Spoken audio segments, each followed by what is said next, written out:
They're not saying anything. How long do you hold the silence for? If you've been on one of our training days or you've watched some of these videos, you'll know that I'm a big fan of holding a silence in a difficult conversation. But it can be really hard to do, and at what point do you break the silence? Well, this top tip has two parts. So the first part is, I like to hold a silence if someone is thinking. And often when someone's thinking, they're not talking. But how do I know they're thinking? Well, typically their eyes will be moving, because as we think, our eyes will move around.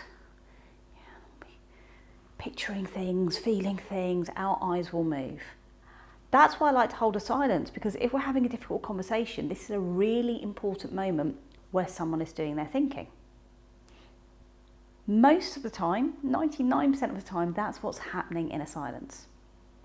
However, the second part to this top tip is, if their eyes aren't moving around and it doesn't look like they're thinking, they might just be staring. They might be staring at you. They might be staring at something, but their eyes aren't moving. That indicates they're not thinking, because it's quite hard to think without our eyes moving.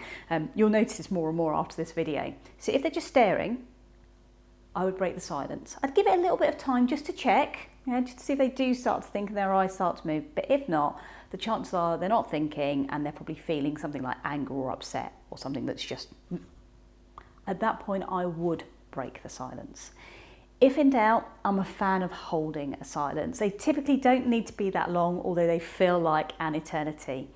The benefit of them is they can really move the conversation forward, because they allow the other person to think about what it is you've just said. So try it out, and if you can, have a clock so you can see just how long it is, and it typically isn't as long as it feels. Give it a go and let me know.